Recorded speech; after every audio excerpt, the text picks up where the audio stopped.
Hello बच्चों, welcome to 50-50 learning. आज आप लोगों के सामने मैं ये लेके आया हूँ आपका प्री बोर्ड का साइंस का क्वेश्चन पेपर का सॉल्यूशन। कौन सा? इवनिंग शिफ्ट के बच्चों के लिए। मॉर्निंग शिफ्ट के बच्चों का जो पेपर हुआ था उसका भी कंप्लीट सॉल्यूशन मैं डालूंगा अभी। और उससे पहले एक बार मैंने क्विक रिवीजन के लिए इसका सॉल्यूशन डाल भी रखा है। जो मॉर्निंग शिफ्ट का पेपर है वो डाला था मैंने, तो वीडियो की चैनल की प्लेलिस्ट में जाके आप वो वीडियो देख सकते हैं। मॉर्निंग शिफ्ट वाले बच्चे, उसका सॉल्यूशन मैंने डाल रखा है।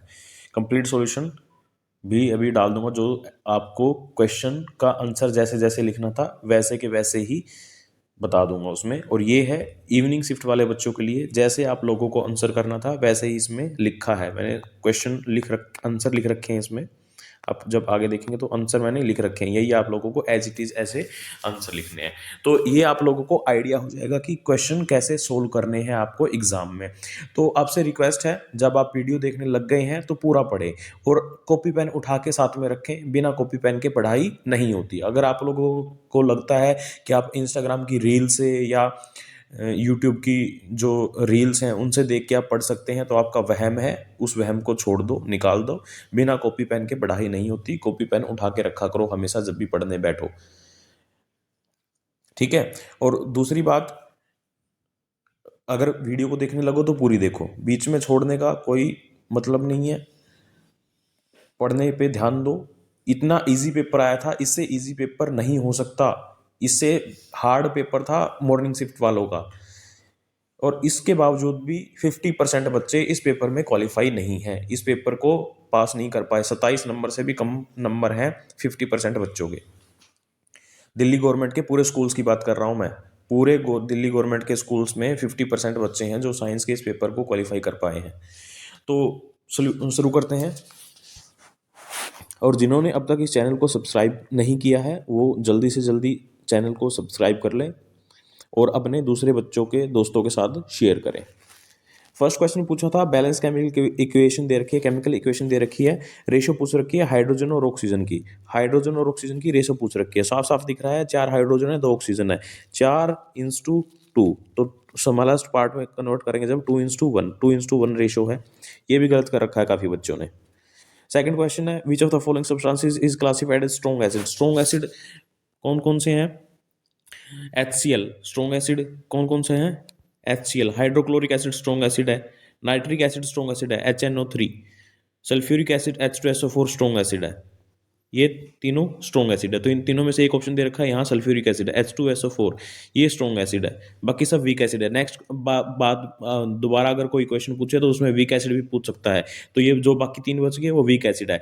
एक क्वेश्चन में से जो एक ऑप्शन टाइप क्वेश्चन है उसमें से 4 क्वेश्चन बनते हैं। जो एक सही है वो तो बन गया, इसके अलावा जो 3 गलत है उनसे भी दूसरा क्वेश्चन बन सकता है।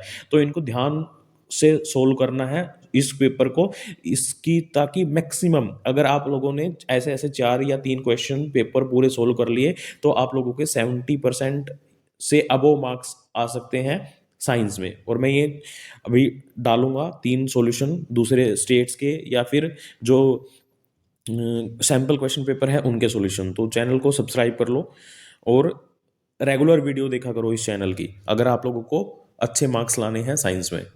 खासकर मैं बात कर रहा हूं दिल्ली गवर्नमेंट स्कूल के बच्चों के लिए। एसिटिक एसिड का फॉर्मूला भी पूछ सकता है। सल्फ्यूरिक एसिड का फॉर्मूला मैंने बता दिया। एसिटिक एसिड का फॉर्मूला होता है CH3COOH। सिट्रिक एसिड का फॉर्मूला नहीं पूछेगा वैसे, फिर भी बता देता हूँ, C6H8O7 citric acid. Carbonic acid H2CO3 carbonic acid. ये तीनों वीक एसिड है। Next question, which of the following statement is correct regarding the neutralization reaction. Neutralization reaction सबको पता है, एसिड प्लस बेस की रिएक्शन है जो, उसको न्यूट्रलाइजेशन रिएक्शन बोलते हैं। एसिड प्लस बेस स्टेट, उससे क्या बनता है? Salt plus water. तो ये सेकंड ऑप्शन बिल्कुल सही है, they produce salt and water. बाकी सब गलत है। देखो, they always produce hydrogen gas, नहीं, हाइड्रोजन तो निकलती नहीं। They occur between strong acid and strong bases, बहुत सारे बच्चों ने ये आंसर कर रखा है।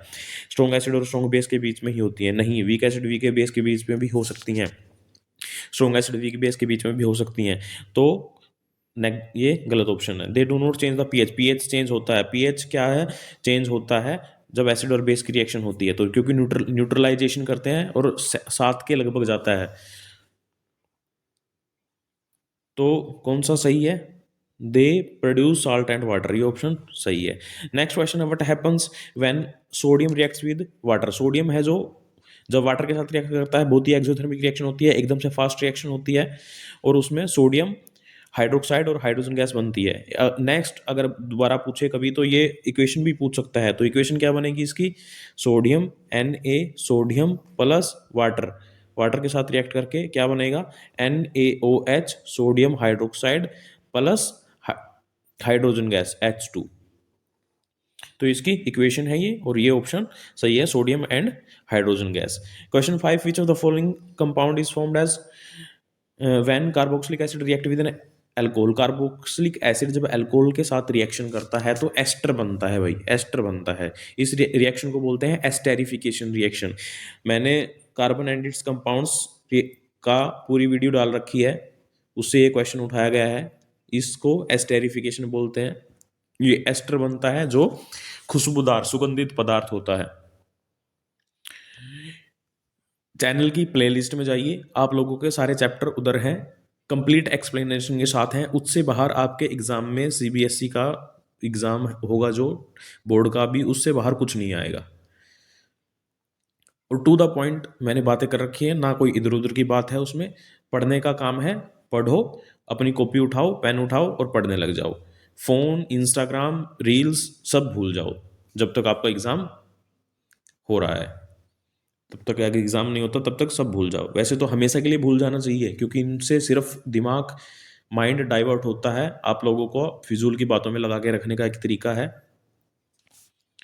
तो उसको पॉजिटिवली यूज करो अपने माइंड को और फोन को भी। Question number 6, in which mode of the nutrition an organism डेराइव्स it's foods from the body of another living organism without killing it. बिना मारे, इस एक ही मोड ऑफ न्यूट्रिशन है पैरासिटिक, बिना मारे सिर्फ पैरासिटिक मोड ऑफ न्यूट्रिशन में ले सकता है। सेप्रोफाइटिक में डेड मटेरियल से लेता है, लिविंग है ही नहीं वो।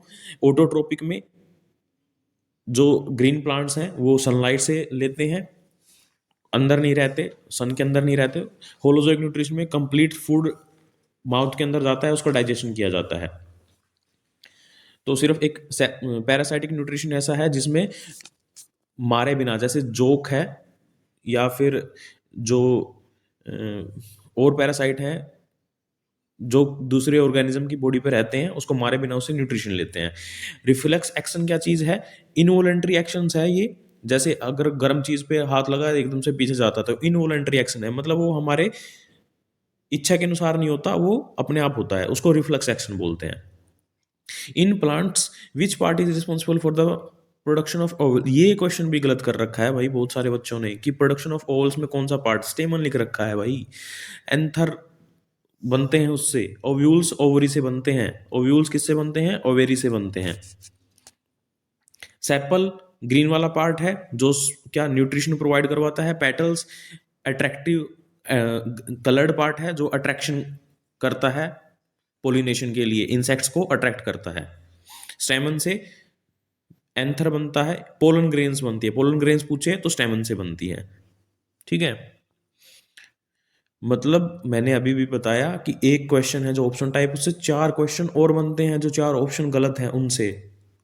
तो इस दिमाग लगाया करो, जितने ज़्यादा क्वेश्चन आप बना सकते हो उतना आपका कॉन्सेप्ट क्लियर है उस चैप्टर के बारे में, उस टॉपिक के बारे में। अगर आप ज़्यादा से ज़्यादा क्वेश्चन वहाँ से डेवलप कर सकते हो, बना सकते हो।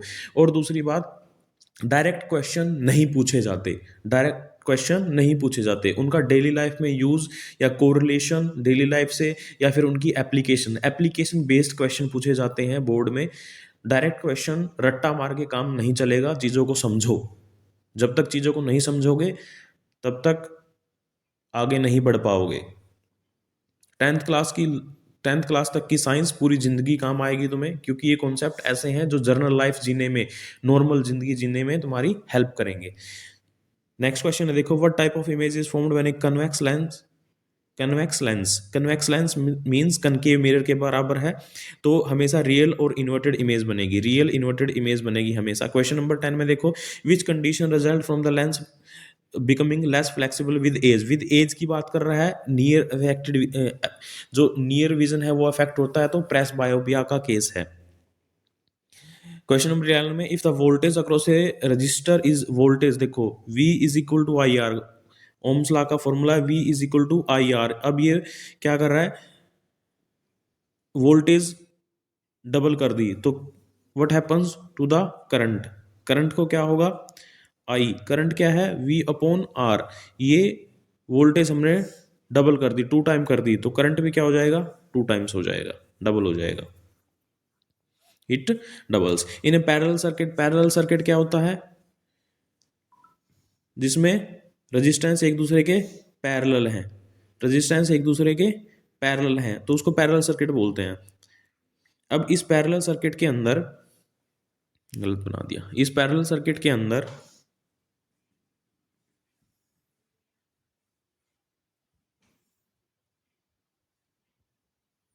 अगर एक लाइन खराब है, एक लाइन फेल हो गई, तो बाकी में करंट का क्या होगा, वो फ्लो करता रहेगा, अगर सीरीज होता तो टूट जाता, तो इट रिमेन्स द सेम।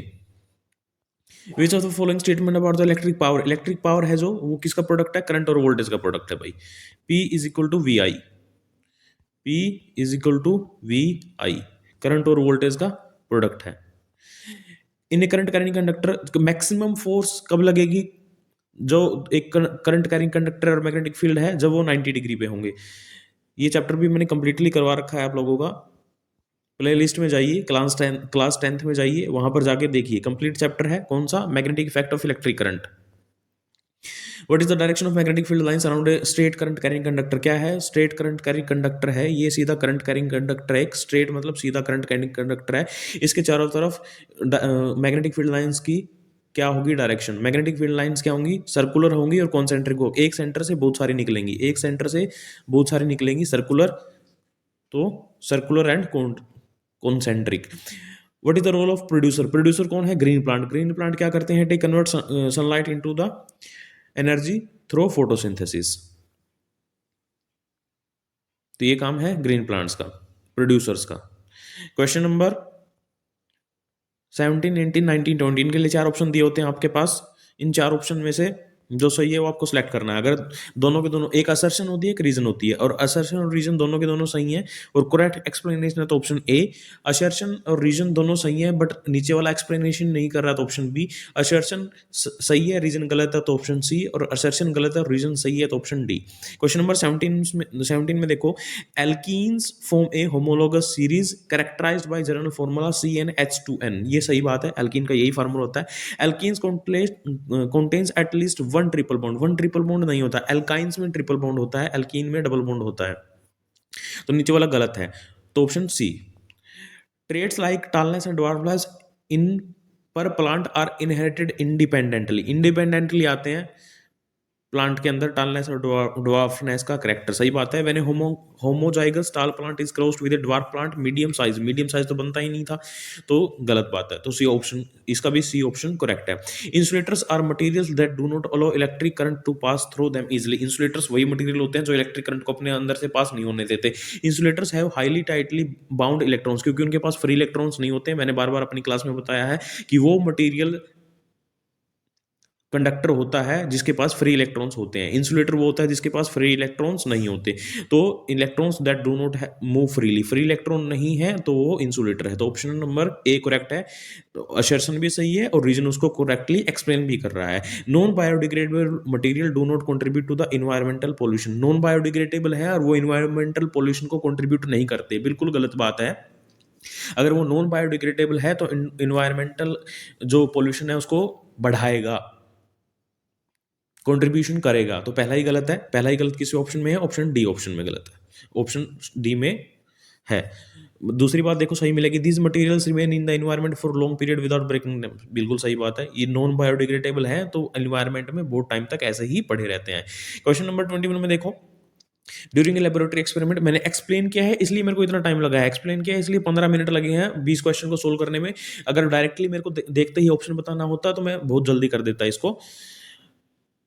अब क्वेश्चन नंबर 21 से लेकर 2 नंबर का है, जितना नंबर का है उतनी ही लाइन ही लिखनी है सिर्फ, 3 नंबर का है तो 3 लाइन में काम चल जाएगा अगर सही इतने में एक्सप्लेन हो रहा है तो, वरना ज्यादा भी लिखनी पड़ सकती है। देखो, during a laboratory experiment the thermal decomposition of calcium carbonate का डिकम्पोजिशन पूछ रखा है, तो what right the balance equation, balance equation लिखनी है भाई, ये बैलेंस इक्वेशन लिखनी है आप लोगों को, balance equation is CaCO3 arrow, arrow के ऊपर ट्रायंगल का निशान जिसका मतलब है heat, CaO solid, calcium oxide जिसको क्विकलाइम भी बोलते हैं, प्लस कार्बन डाइऑक्साइड गैस। इसका सिग्निफिकेंस पूछा है रियल वर्ल्ड एप्लीकेशन में। देखो देखो कैल्शियम कार्बोनेट है जो ये जो CaO बना, ये एप्लीकेशन इसका यूज किया जाता है सीमेंट मैन्युफैक्चरिंग में। सीमेंट मैन्युफैक्चरिंग में इस इक्वेशन का यूज किया जाता है। वैसे पेपर इंडस्ट्री में भी यूज किया जाता है, और CaO को वाटर के साथ मिला के उसका व्हाइट वॉशिंग में भी यूज किया जाता है। तो ये सब इसके यूज हैं। तो क्या लिखना था, सिर्फ ये इक्वेशन लिखनी थी, हीट करना, ये इक्वेशन, और उसके बाद इसका यूज है, यूज इन सीमेंट मैन्युफैक्चरिंग और पेपर इंडस्ट्री और चाक एंड अदर प्रोडक्ट्स। इतने में 2 नंबर के 2 नंबर मिलते हैं। What role does plasma play in transportation with in the human body? Plasma क्या है? ब्लड का पार्ट है, ब्लड का हिस्सा है। ब्लड में क्या होते हैं? RBC, WBC, प्लेटलेट्स और प्लाज्मा। तो प्लाज्मा क्या है? ब्लड का पार्ट है, और क्या करता है?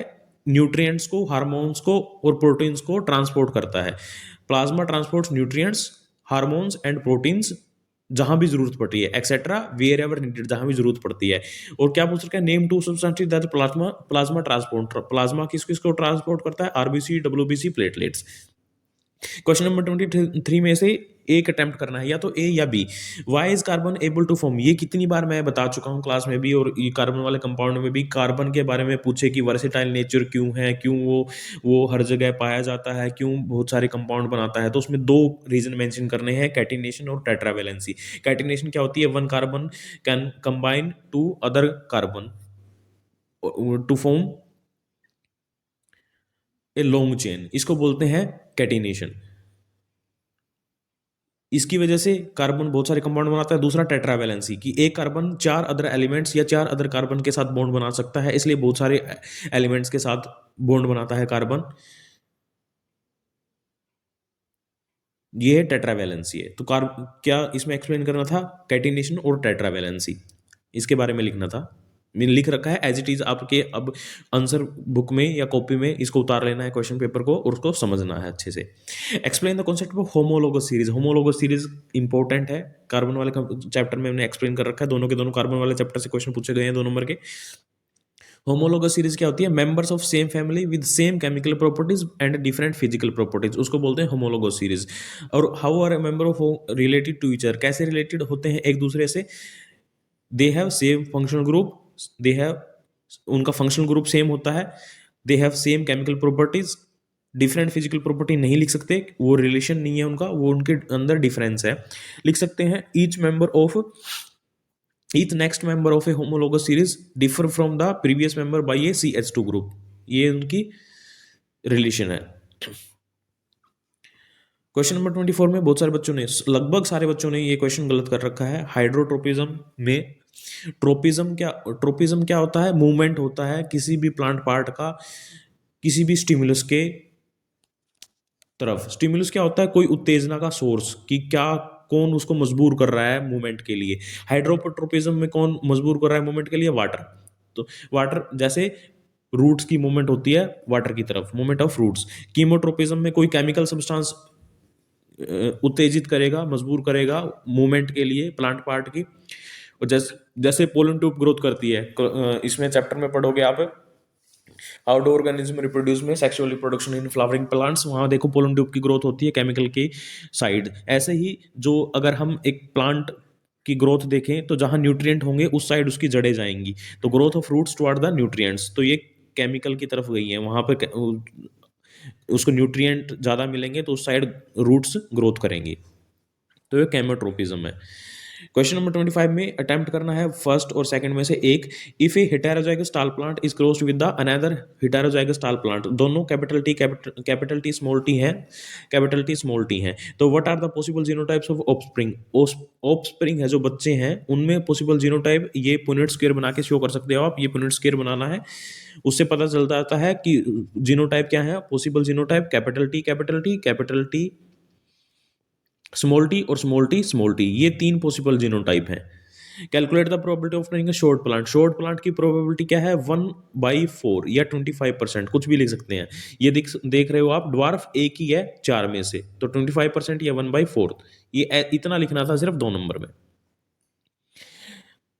इसके और वाला क्वेश्चन है एक्सप्लेन सेक्स डिटरमिनेशन इन ह्यूमन बींग्स, ये भी नहीं लिख रखा। एक्सप्लेन पूछा है, एक्सप्लेन पूछा है तो एक्सप्लेन करना है, एक्सप्लेन पूछा है तो एक्सप्लेन करना है। ये यूनिट स्क्वायर बना के इतना लिख के एक नंबर तो मिल जाएगा। एक्सप्लेन के लिए लिखना पड़ेगा male have X Y and female have X X chromosomes when X from the male and Y from, नहीं, X from the male and X from female, female से तो हमेशा एक्स ही आएगा। then the baby will be female, and when y from the male and x from female, then the baby produce is male। ये लाइनें लिखनी है, लिखनी थी इसमें। एक्सप्लेन जब पूछे तो उसमें वर्ड के वर्ड्स जरूर लिखने हैं। इन्हें प्लेन मिरर, प्लेन मिरर की बात हो रही है। प्लेन मिरर में what is the nature of the image formed by plane mirror, हमेशा वर्चुअल बनेगी। वर्चुअल जो इमेज होती है वो हमेशा इरेक्ट होती है। वर्चुअल के साथ इरेक्ट तो जोड़ के रखो। इमेज की जब भी प्रॉपर्टी पूछे, वर्चुअल के साथ इरेक्ट, रियल के साथ इन्वर्टेड। वर्चुअल इरेक्ट और सेम साइज की बनती है। लेटरल इन्वर्टेड होता है, जो लेफ्ट है वो राइट दिखता है, जो राइट है वो लेफ्ट दिखता है। ये है properties. How does the distance, distance क्या होती है? Distance of image is equal to distance of object for a plane mirror. इतना लिखना था, 2 नंबर। आइडेंटिफाई द, इसमें देखो type of chemical reaction identify करनी है। और लास्ट में देखो also write the chemical reactions involve, हर एक में केमिकल रिएक्शन लिखनी है। काफी बच्चों ने क्या कर रखा था, नीचे लिखा है तीसरे के, तो तीसरे में सिर्फ केमिकल रिएक्शन लिख दी, पहले दोनों में नहीं लिखी। लाइमस्टोन को हीट करने हैं, CaCO3 CaO plus CO2, thermal decomposition है। ये कंप्लीट आंसर है इसका। पहला एक लिख दिया, 1 नंबर आएगा। Mg plus O2 MgO combination reaction है, 2 नंबर हो गए। Magnesium ribbon Fe plus CuSO4 single displacement reaction है, 3 नंबर हो गए। तो इतना लिखना था, 3.3 नंबर। Sorry. Right the molecular formula of the third and fourth member of homologous, ये सबका गलत है भाई। Homologous series whose first member is ethyne. Ethyne क्या होता है? 2 कार्बन कंपाउंड वाला होता है, मतलब उसमें इथाइन में 2 कार्बन होते हैं। तो ये जनरल फॉर्मूला, ये वैसे आंसर में लिखने की आप लोगों को जरूरत नहीं है। आंसर में सिर्फ यहाँ लिखना ये थर्ड होगा, ये फोर्थ होगा। मतलब जो फर्स्ट मेंबर है उसका 2 कार्बन है। नेक्स्ट मेंबर पता है एक CH2 ऐड होता है नेक्स्ट मेंबर में, तो 3 कार्बन होंगे। ये सेकंड मेंबर। जो थर्ड मेंबर है उसमें 4 कार्बन होंगे। जो 5वां मेंबर है उसमें, ये फर्स्ट है, ये सेकंड है, ये थर्ड है, ये फोर्थ है। जो फोर्थ है उसमें 5 होंगे। तो थर्ड में क्या होंगे? C4H6 और फोर्थ में क्या होगा? C5H8। ठीक है। Define the term functional group. Functional group क्या होता है? जो एक पहचान देता है किसी भी कंपाउंड को, उसको फंक्शनल ग्रुप बोलते हैं।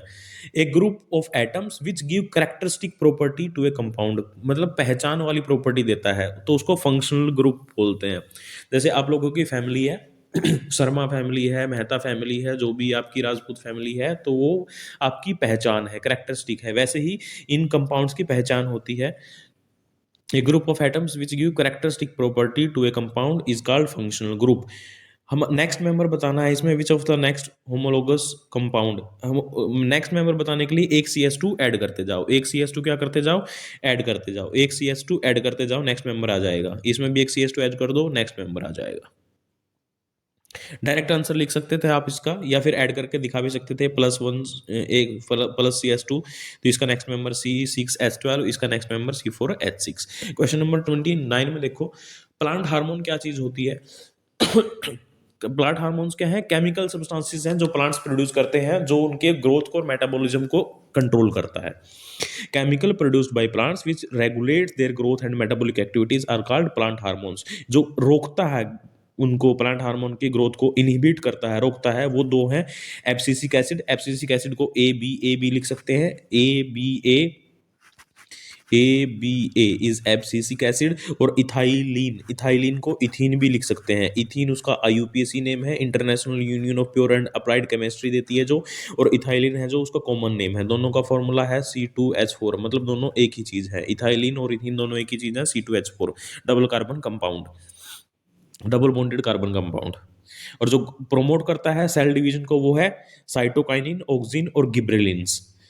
गिब्रेलिन्स, ऑक्सिन्स एंड साइटोकाइनिन्स, ये तीनों सेल डिवीजन को प्रमोट करते हैं। तो ये इनमें से कोई भी एक लिख सकते थे और इनमें से कोई एक लिख सकते थे, तो कंप्लीट पूरे नंबर आते हैं। डेफिनेशन लिखनी थी, एक हार्मोन उसका लिखना था, एक हार्मोन उसका लिखना था, 3 नंबर। सॉरी। भाई अगर आप लोगों को आता है तो नंबर लेने बहुत आसान है, नहीं आता तो आप इधर उधर की बातें लिखोगे, गलती करोगे, नंबर लेना मुश्किल हो जाएगा। तो पढ़ो, पढ़ो और सिर्फ पढ़ो, पढ़ने से होगा। क्वेश्चन नंबर 30, अटेम्प्ट एक करना है या तो फर्स्ट या सेकंड। वाई डू मेंडल, मैंने जब ये चैप्टर करवा रखा है आपका हेरेडिटी वाला कंप्लीट, उसमें देखो प्लेलिस्ट में जाओ, चैप्टर खोलो और पढ़ो। Why did Mendel choose garden pea for is experiment, garden pea को ही क्यों चूज किया? क्योंकि इसका लाइफ स्पेन बहुत छोटा है, 3 महीने में प्लांट पैदा भी हो जाता है, नए सीड्स भी बन जाते हैं, लाइफ स्पेन छोटा है इसलिए इसको चूज किया। साइज भी छोटा है इसलिए इसको चूज किया, अगर बड़ा प्लांट चूज करता तो मुश्किल हो जाता ऊपर चढ़ के फूल तोड़ना, समझ रहे हो। शॉर्ट लाइफ स्पेन है, easy to study the characters, characters को स्टडी करना इजी है, और a large number of seed produce करता है एक ही टाइम पे, इसलिए इसको चूज किया गया मेंडल के द्वारा। List 2 characteristics of visible character of garden pea Mendel use for his experiment. 2 characteristic कौन थी? सीड कलर, सीड कलर में डोमिनेंट कॉन्ट्रास्टिंग बताने हैं, मतलब एक दूसरे के जो अलग है, डिफरेंट है, कॉन्ट्रास्टिंग मतलब अपोजिट है। Seed colour dominant yellow, recessive green. Plant height dominant टाल और रिसेसिव ड्वार्फ। सेकंड पार्ट है जो बी पार्ट इसका, जो ए और बी में से एक सेलेक्ट करना था, बी पार्ट है। The table shows the genotype and phenotype type of 2 traits in human beings. Eye colour capital दे रखा है, सब कुछ दे रखा है, क्वेश्चन पढ़ो। They who has black eyes dark skin colour, ये black eye dark skin colour वो मेल है, ये वाला मेल है ब्लैक आई। तो उसके गैमेट्स क्या बनेंगे? ये देखो मेल के गैमेट्स क्या बनेंगे, हमेशा एक कैपिटल बी और एक small F. Law of independent assortment के अकॉर्डिंग ये इसको नहीं करेगा, तो सारे के सारे गैमेट ऐसे, तो इसमें से कितने बनेंगे? 4 गैमेट बनेंगे, पर 4 के 4 ऐसे ही बनेंगे। इसमें भी 4 गैमेट बनेंगे, पर 4 के 4 ऐसे ही बनेंगे, इसलिए एक लिख दिया। तो जब इनकी क्रॉस कराएंगे, पिनोट स्क्वायर बनाएंगे, तो ये मेल ये फीमेल, तो हमें हमेशा कैसे बनेगा? एक कैपिटल बी आएगा, एक स्मॉल बी, एक कैपिटल एफ, एक स्मॉल एफ, चारों में सेम आएंगे, तो सारे के सारे जो बच्चे पैदा होंगे, ऑफस्प्रिंग होंगे, सारे के सारे ब्लैक कलर और फेयर होंगे, मतलब आई का कलर ब्लैक होगा, स्किन का कलर फेयर होगा, ब्लैक फेयर। तो what will be the possible phenotype and genotype of their offspring? Show cross, cross ऐसे दिखा देंगे हम, ये क्रॉस दिखा रखी है हमने।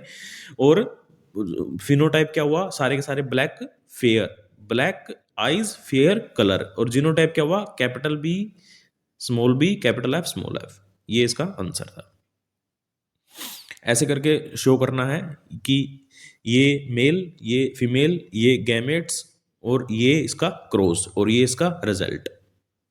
ये इसका, ये वाला फिनो जीनोटाइप और ये वाला फिनोटाइप। एक्सटर्नल अपीयरेंस जो बाहर से कैसे दिखता है उसको फिनोटाइप बोलते हैं, जेनेटिक मेकअप को जीनोटाइप बोलते हैं।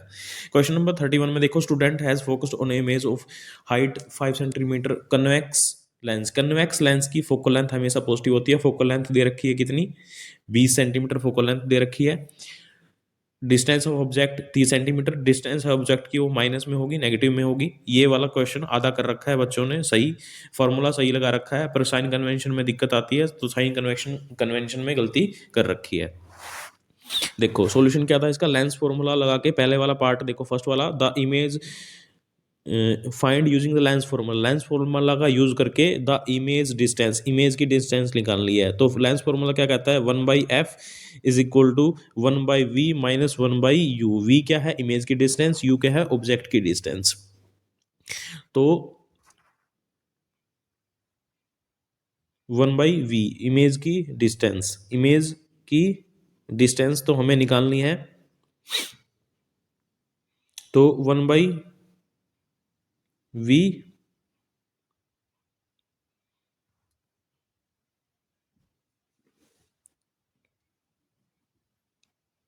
फोकल लेंथ 20 सेंटीमीटर है,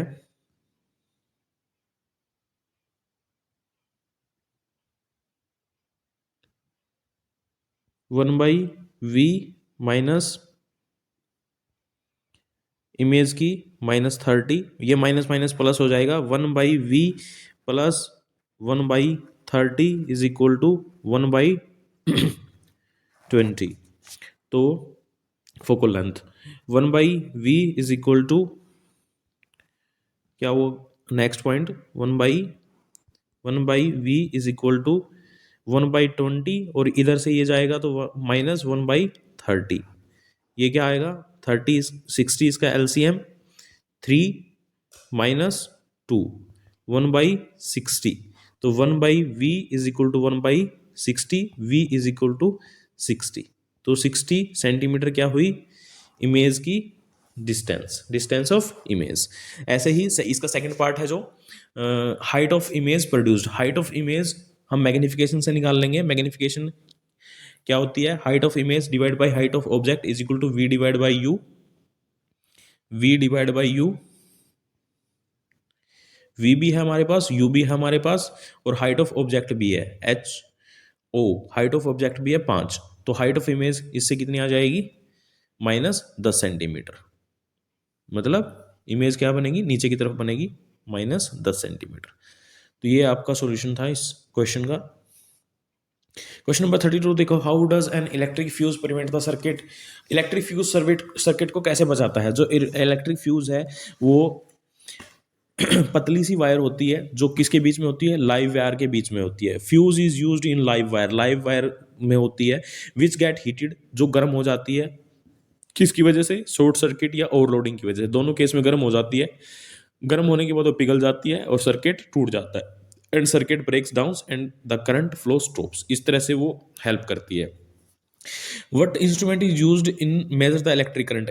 Ammeter is used in measure electric current. Ammeter वो इंस्ट्रूमेंट है और ये हमेशा सीरीज में कनेक्ट किया जाता है। How it is connected, series में कनेक्ट किया जाता है क्यों, बिकॉज इसका रेजिस्टेंस कम होता है, because resistance is low. Define 1 ampere, 1 ampere की डेफिनेशन देनी थी। When 1 coulomb charge flows per second in a circuit then current is 1 ampere. Differentiate between food chain and food web, food web और food chain में difference बताना है। Food chain क्या होती है interdependent of living organism on each other for their food needs. एक organism दूसरे organism पे डिपेंडेंट है अपनी खाने की चीज़ों के लिए, फूड नीड्स के लिए, इसको फूड चेन बोलते हैं। और ए नंबर ऑफ फूड चेन जब आपस में लिंक्ड हो जाती हैं तो उसको फूड वेब बोलते हैं। फूड चेन है जो वो 3 या 4 मेंबर की होगी सिर्फ, और फूड वेब है जो उसमें 100 200 150 कितने भी ऑर्गेनिजम्स हो सकते हैं, बहुत लंबी होती है। फूड चेन टाइपिकली 3 या 4 ट्रॉपिक लेवल तक जाती है। फूड वेब में बहुत सारे लिंक्ड हो सकते हैं। व्हाट विल हैपन, एक ये फूड चेन दे रखी है, इफ किसकी है फूड चेन, ग्रास होपर की, ग्रास की और फ्रॉग की। तो सबसे पहले कौन आएगा ग्रास, फिर उसके बाद ग्रास होपर आएगा और उसके बाद फ्रॉग आएगा। What will happen if the population of organism belonging to first and third trophic level if the population of grasshopper decreases. अगर ग्रास होपर की पॉपुलेशन डिक्रीज हो जाए तो क्या होगा। ट्रॉपिक लेवल क्या होता है, किसी भी ऑर्गेनिज्म की पोजीशन फूड चेन के अंदर, position occupied by any organism in A food chain is called trophic level. तो जब ग्रास ऊपर निकल जाएगा बीच में से तो पहला ग्रास है, ग्रास को खाने वाला ग्रास ऊपर है, ग्रास ऊपर को खाने वाला फ्रॉग है। ग्रास ऊपर निकल जाएगा तो ग्रास की जो पॉपुलेशन है वो इंक्रीज हो जाएगी और जो फ्रॉग है वो मर जाएंगे। तो हमेशा क्या बचेगा, सिर्फ ग्रास ही ग्रास बचेगी। Population of grass will increase and population of frogs will decrease. Question number 34 में ए और बी में से एक अटेम्प्ट करना है। एम्फोटेरिक ऑक्साइड वो क्या होते हैं जो एसिड और बेस दोनों का बिहेव करते हैं, जो एसिड और बेस दोनों के साथ रिएक्ट करते हैं। तो एसिड और बेस दोनों का बिहेव करते हैं और ए जिंक और एल्यूमिनियम के ऑक्साइड होते हैं। जिंक और एल्यूमिनियम के ऑक्साइड एम्फोटेरिक ऑक्साइड होते हैं। इलेक्ट्रॉनिक कॉन्फिगरेशन लिखनी है सोडियम की। इलेक्ट्रॉनिक कॉन्फिगरेशन क्या होती है, distribution of electrons in orbitals. तो डिस्ट्रीब्यूशन बताना था, जितने टोटल इलेक्ट्रॉन है उनको 2 8 1 में तोड़ना है, 2 8 8 2 इस फॉर्म में तोड़ना होता है 20 तक। तो सोडियम की 2 8 1 11 होता है और ऑक्सीजन का 6 होता है, तो 2 और 8 होता है, 2 और 6। 2 जर्नल प्रॉपर्टीज लिखनी है कंपाउंड। देखो ये क्वेश्चन बहुत सारे बच्चों ने गलत कर रखा है। जो टॉपर है बच्चा 73 मार्क्स है, उसने भी ये क्वेश्चन गलत कर रखा है। प्रॉपर्टी लिखनी थी, give 2 journal properties of the compound form by combination of sodium and oxygen. Sodium एक मेटल है, ऑक्सीजन एक नॉन मेटल है, और मेटल और नॉन मेटल के मिलने से जो कंपाउंड बनता है वो आयनिक कंपाउंड बनता है। तो आयनिक कंपाउंड की प्रॉपर्टी लिखनी थी। आयनिक कंपाउंड के क्या होता है, high melting and boiling point होता है, जनरली सॉलिड होते हैं और गुड कंडक्टर होते हैं मोल्टेन स्टेट में, और सॉलिड स्टेट में बैड कंडक्टर होते हैं। बैड कंडक्टर सॉलिड स्टेट में। अगर सॉलिड है तो बैड कंडक्टर है, क्योंकि आयंस में नहीं टूटेगा, जब आयंस में टूट जाएगा तो गुड कंडक्टर हो जाएगा इलेक्ट्रिसिटी का। सो इसलिए मोल्टन स्टेट में गुड कंडक्टर है इलेक्ट्रिसिटी का। बैलेंस केमिकल इक्वेशन लिखनी थी इन सब की। सीने बार हीट करेंगे, बैलेंस केमिकल इक्वेशन, ये as it is chemical equation लिखनी है, देख लेना, वरना वीडियो बहुत लेंथी हो जाएगी। सीने बार मरकरी का और होता है HGS। ये सारी की सारी केमिकल रिएक्शन। क्वेश्चन नंबर 35 में देखो, name and explain the mode of reproduction observed in bryophyllum. Bryophyllum में क्या होता है, वेजिटेटिव प्रोपगेशन होती है by leaves, buds grow from the leaves which give rise to roots and shoots in favourable condition. जब favourable condition होती है तो उससे रूट और शूट बन जाती है, किससे, बर्ड से, जो लीव्स के अंदर होती है। राइजोपस में क्या होता है, स्पोर फॉर्मेशन होती है which are produced by the sporangium, sporangium से बनते हैं, and burst in favourable condition, जब फेवरेबल कंडीशन आती है तो वो फूट जाते हैं और जर्मिनेट करके न्यू ऑर्गेनिज्म पैदा करते हैं। फ्रेगमेंटेशन और रीजनरेशन में डिफरेंस बताना था। फ्रेगमेंटेशन में क्या है, जो टुकड़ा हो जाएगा उसे नया ऑर्गेनिज्म बन जाएगा, पर रीजनरेशन में क्या है, लॉस्ट पार्ट है, जो जैसे अगर छिपकली की पूंछ टूट गई, उससे छिपकली की पूंछ वापस आ सकती है, तो लॉस्ट पार्ट रीजनरेट होते हैं रीजनरेशन में। फ्रेगमेंटेशन में हर टुकड़े से नया ऑर्गेनिज्म बनता है। यूनिसेक्सुअल ऑर्गेनिज्म, यूनिसेक्सुअल फ्लावर का एक एग्जांपल देना था मैंने वीडियो में, जो sexual reproduction in flowering plants है, रिप्रोडक्शन इन ऑर्गेनिजम्स, उसमें कंप्लीट एक्सप्लेन कर रखा है, प्लेलिस्ट में जाइए देखिए। एग्जांपल क्या है, papaya, watermelon, musk melon, cucumber, ये सारे के सारे यूनिसेक्सुअल फ्लावर्स हैं। इनमें सिर्फ एक ही पार्ट होता है, या तो मेल पार्ट या फीमेल पार्ट फ्लावर के अंदर। What is vegetative propagation. Vegetative propagation में क्या है कि किसी भी प्लांट के पार्ट से नया पौधा बनना, सीड के अलावा रूट से, स्टेम से, लीव से। Growth of new plant from any part of plant other than seeds के अलावा किसी भी पार्ट से। Two agent of pollination, pollination के दो एजेंट बताने हैं, विंड, इंसेक्ट्स, वाटर, ये पोलिनेशन के दो पोलिनेशन के एजेंट्स हैं जो पोलिनेशन करवाते हैं। इसके एडवांटेजेस भी बताने थे भाई वेजिटेटिव के, कि क्या है, फास्ट ग्रोइंग मेथड है, बहुत जल्दी ग्रोथ करते हैं, वो प्लांट ग्रोथ कर सकते हैं इस मेथड से जो अपने सीड बनाने की पावर खो चुके हैं। Those plants can be grown which lost seed productive capacity, और इससे एकदम से large number of plants can be produce with in A short period of time. ये वेजिटेटिव प्रोपगेशन के फायदे हैं। वेजिटेटिव प्रोपगेशन कंप्लीटली एक्सप्लेन कर रखा है मैंने उस चैप्टर में, प्लेलिस्ट में जाइए, वीडियो देखिए चैप्टर की complete. Question number 36, right the importance of ciliary muscle. Ciliary muscle क्या करती हैं, जो लेंस है उसको फोकस करने में हेल्प करती है, to change the shape of lens in focusing of object. और आइरिस का क्या काम है, ये डायाफ्राम है जो प्यूपल के साइज को कंट्रोल करता है। ब्लैक वाला पार्ट है डायाफ्राम, जो प्यूपल के साइज को कंट्रोल करता है। What type of lenses are required by person, presbyopia, दोनों के दोनों लेंस चाहिए, कन्वेक्स और concave according to need, bifocal lens चाहिए। In the context of refraction of light, refraction है क्या है, एक मीडियम से दूसरे मीडियम में जब लाइट एंटर करती है तो बैंड हो जाती है, तो उसको रिफ्रैक्शन बोलते हैं। ग्लास प्रिज्म से में से जब लाइट जाएगी रिफ्रैक्शन का फिनोमिना होगा। तो इसमें बताना है एंगल ऑफ रिफ्रैक्शन क्या होगा और एंगल ऑफ इंसिडेंस क्या होगा। नॉर्मल के साथ बनते हैं दोनों के दोनों एंगल। एंगल ऑफ रिफ्रैक्शन क्या है, angle between normal and refracted रे, और एंगल ऑफ इंसिडेंट क्या है, angle between normal and incident ray. Define the term dispersion of light. Dispersion क्या है, 7 कलर्स में टूट जाना व्हाइट लाइट का। Splitting of white light in 7 colours on passing through a transparent glass prism is called dispersion of white light। अब dispersion का कारण क्या होता है कि अलग अलग स्पीड से जाती हैं, अलग अलग बेंडिंग कैपेसिटी होती है कलर्स की।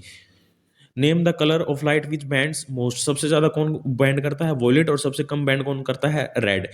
Passing through a prism, right the cause of, ये पूछ लिया, अभी पूछ भी रखा है। डिस्पर्सन का कारण क्या है, कारण क्या है डिस्पर्सन का, white light have different speeds in refracting medium. सारी जो व्हाइट लाइट है डिफरेंट कलर्स हैं व्हाइट लाइट में, VIB, GY और विबग्योर के अकॉर्डिंग, वॉयलेट, इंडिको, ब्लैक, जो भी कलर हैं, ब्लू, वो सारे के सारे कलर जब व्हाइट लाइट के कलर्स हैं उनकी स्पीड अलग अलग है। Different colours of white light have different speeds in refractive medium. तो डिफरेंट स्पीड की वजह से कोई पहले बैंड कर जाता है, कोई लेट बैंड करता है, ये कारण है जिसकी वजह से वो सारे के सारे कलर अलग अलग हो जाते हैं। So the band at different angles and they are appeared at different colours. A star sometimes appear brighter, sometimes fainter. इस प्रोसेस को क्या बोलते हैं, इफेक्ट को क्या बोलते हैं, ट्विंकलिंग इफेक्ट। इसको बोलते हैं ट्विंकलिंग, जो तारे टिमटिमाते हैं, ट्विंकलिंग इफेक्ट बोलते हैं। और इसका रीजन क्या है, एटमॉस्फेरिक रिफ्रैक्शन। गैसेज हैं एटमॉस्फेयर में, gases of atmosphere in constant movement, और हमेशा मूवमेंट में होती हैं, जिसकी वजह से रिफ्रैक्शन होता है, जिसको एटमॉस्फेरिक रिफ्रैक्शन बोलते हैं। मीडियम चेंज हो जाता रहता है, जिसकी वजह से तारे टिमटिमाते हुए नजर आते हैं। ये थे 5 नंबर के क्वेश्चन। क्वेश्चन नंबर 37, 38, 39 4 नंबर के क्वेश्चन है। देखो इतना मैं एफर्ट लगा रहा हूं आप लोगों के लिए वीडियो डालने में, तो आप लोग भी इसको करें कंप्लीटली अपनी कॉपी में। इसलिए इस चैनल का नाम है 50-50 लर्निंग। 50% एफर्ट मैं डाल रहा हूं, आप लोगों को सॉल्यूशन प्रोवाइड करवा रहा हूं, आप लोगों को मटेरियल प्रोवाइड करवा रहा हूं, आप लोगों के लिए काम कर रहा हूं। आपका 50% ये है कि आप अपने आत्मा की संतुष्टि के लिए, आप अपने सेल्फ सेटिस्फैक्शन के लिए, आपकी पेरेंट्स की सेटिस्फैक्शन के लिए, जो आपको पढ़ने के लिए मौका दे रहे हैं, आप वो काम करें, पढ़ें, अपना काम कॉपी में करें। कोई आप लोगों को कुछ एक्स्ट्रा काम करने के लिए नहीं मिल रहा है, ये आप लोगों को करना ही है। मैं इतना बोल चुका हूँ कि बोलने से गला में, आवाज़ में भी दिक्कत आ रही है। 37 नंबर क्वेश्चन देखते हैं फटाफट। A farmer tested the pH test कर रखा है सोइल का, sample A B C D. PH वाला क्वेश्चन भी बहुत सारे बच्चों ने गलत कर रखा है। Identify which soil sample are alkaline. Alkaline मतलब बेसिक, एल्कलाइन का क्या मतलब होता है, basic. On the basis of the samples value, basic कौन कौन से हैं जिनका पीएच 7 से ऊपर होगा, 7 से ऊपर कितने हैं, सैंपल बी और सी। तो इसमें क्या लिखना था, सिर्फ सैंपल बी एंड सी, ये लिखना था, सैंपल बी एंड सी, ये बेसिक है। So sample B and C. What recommendation would you give to the farmer to improve the growth of the crops in acidic soils. Acidic soils में क्या बताओगे farmer को, acid को खत्म करना है, न्यूट्रलाइजेशन करनी है, तो कौन करेगा, बेस। तो बेस डालने के लिए बोलेंगे to add basic substances to acidic soil to neutralise the effect of acid. इतनी बात लिखनी थी। 2 नंबर हो गया। 2 नंबर का और बचा है, name the acid present in tamarind. Tamarind में कौन सा एसिड होता है, टार्टारिक एसिड होता है। नेटल स्टिंग में कौन सा एसिड होता है, मिथेनोइक एसिड हो सकता है। मिथेनोइक एसिड हो सकता है, क्या होता है, मिथेनोइक एसिड होता है। नेटल मतलब कोई भी ये जो कीट पतंगा है डंक मारते हैं, उनमें कौन सा है, मेथेनोइक एसिड। और मेथेनोइक एसिड का ही दूसरा नाम है formic acid. Which gas is usually liberated when acid react with metal. Acid जब मेटल के साथ रिएक्ट करता है तो साल्ट और हाइड्रोजन गैस बनती है, जैसे हमने पढ़ा था। छोड़ो, कुछ नहीं पढ़ा, आप लोगों ने पढ़ा हो तो करके आते ही है। Which gas is usually liberated when acid, कौन सी गैस निकलती है, हाइड्रोजन गैस निकलती है। और हाइड्रोजन गैस को कैसे पहचान सकते हैं, पॉप अप साउंड से पहचान सकते हैं। When burning candle is taken near the hydrogen gas it Burns with pop up sound. Pop up sound के साथ जलेगी हाइड्रोजन गैस। तो ये 4 नंबर का क्वेश्चन था। The maintenance function of every living organism keeps on particular life process के बारे में आया है। Name the 2 type of nutrition. Nutrition के 2 टाइप बताने हैं, autotrophic nutrition, heterotrophic nutrition, parasitic nutrition. ये न्यूट्रिशन वाला तो आप उधर से जो ऑप्शन टाइप क्वेश्चन में आया था, 1 नंबर तो मिल जाता। ऑप्शन टाइप क्वेश्चन में आया था, 4 ऑप्शन दे रखे थे न्यूट्रिशन के, उनमें से टेप सकते थे, इधर तो उनमें से टेप सकते थे। ये वाला क्वेश्चन तो सबका ठीक होना चाहिए था, टेप सकते थे ऑप्शन टाइप क्वेश्चन में से। We eat food, what happens to this food during anaerobic condition. Spelling गलत लिख रखी है, कोई बात नहीं। एनारोबिक पूछ रहा है, एनारोबिक कंडीशन में लैक्टिक एसिड बनता है भाई मसल के अंदर। In anaerobic respiration lactic acid is produced due to the lack of oxygen in our muscles, जिसकी वजह से दर्द होता है, पेन होता है। 3 और 4 में से कोई एक अटेम्प्ट करना था, 3 और 4 में से कोई एक अटेम्प्ट करना है भाई, इन 3 और 4 में से। What is transpiration. ट्रांसपिरेशन क्या चीज होती है, वेपर्स की फॉर्म में प्लांट के पार्ट से, लीव्स से मेनली वाटर का निकलना, उसको बोलते हैं transpiration. Removal of water from the leaves of plants in the form of water vapours is called transpiration. इसको ट्रांसपिरेशन बोलते हैं। ये कैसे हेल्पफुल है, अब जैसे पत्तों में से पानी निकल जाएगा, लीव्स में से पानी निकल जाएगा, तो ये सक्शन पंप क्रिएट कर देता है, जड़ों में से पानी को खींचता है। तो न्यूट्रिशन, जड़ों में से जो पानी आता है वो इसकी वजह से आता है, ट्रांसपिरेशन की वजह से। It helps to supply water from the roots to leaves by making a suction action. Suction action जैसे खींचने का काम करते हैं ना, जैसे हम अगर वो पी रहे हैं, माजा पी रहे हैं स्ट्रो लगा के, तो स्ट्रो मुंह के अंदर चूस रहे हैं, उसको खींच रहे हैं, तो नीचे से आ रहा है। वैसे ही प्लांट में से अगर पानी बाहर निकल रहा है तो जड़ों में से अंदर आता है, तो सक्शन एक्शन काम करता है। तो ये ट्रांसपिरेशन की वजह से होता है। एक्स्ट्रा हीट है जो वो प्लांट की निकल जाती है, क्योंकि वेपर की फॉर्म में निकलता है तो प्लांट की हीट यूज कर लेता है पानी वेपर बनने में। तो जो एक्स्ट्रा हीट है प्लांट की वो ट्रांसपिरेशन में यूज हो जाती है, और इसलिए प्लांट है जो एक्सेसिव हीट के टाइम, समर के टाइम बच जाता है एक्सेसिव हीट से वाटर लॉस करके। Mention the pathway of urine, urine कहाँ से स्टार्ट होता है? फिल्ट्रेशन यूनिट कौन है? नेफ्रॉन है। यूरिन की फिल्ट्रेशन यूनिट्स किडनी के अंदर होती हैं, जो कहाँ क्या है उसका पाथवे? किडनी से जाता है यूरिट्रस में, यूरिटर से जाता है यूरिनरी ब्लैडर में, यूरिनरी ब्लैडर से जाता है यूरिथ्रा में। यूरिथ्रा कॉमन ओपनिंग है जिससे स्पर्म भी आते हैं और यूरिन भी आता है। क्वेश्चन नंबर 39 लास्ट क्वेश्चन है इस पेपर का। आप लोगों को 50 मिनट के लगभग 45 मिनट हो चुकी हैं, 50 मिनट के लगभग का टाइम लगेगा इसको सोल्व करने में मेरे को, बताने में। वैसे इसको सोल्व करने में मेरे को 30 मिनट या 30-35 मिनट का टाइम लगा है लिखने में, बट एक्सप्लेन करने में ज़्यादा टाइम लग रहा है। Reena fixes a sheet of white paper on drawing magnetic field lines के बारे में बात करनी है। Magnetic field lines are closely curve, justify करो कि मैग्नेटिक फील्ड लाइंस है जो वो क्लोज्ड कर्व है। देखो ए मैग्नेटिक नॉर्थ से स्टार्ट होती है, एंड पे एंड हो जाती है साउथ पे, और अंदर से क्या होती है? साउथ से नॉर्थ पे। देखो यहाँ से ये कर्व बना के आप शो कर सकते थे इसको कि नॉर्थ से स्टार्ट हुई, साउथ पे एंड हुई, अंदर साउथ से गई नॉर्थ, तो ये क्या हुआ? कर्व बन गया और कैसा हो गया? क्लोज्ड। तो इसलिए ये क्लोज्ड कर्व है। As magnetic field line starts from north end ends into south and outside the magnet while they goes from south to north inside the magnet, thus they are closed curve। इसलिए वो क्या है? Closed curves है, बंद घेरे हैं वो। Closed curves हैं, बंद घेरे हैं।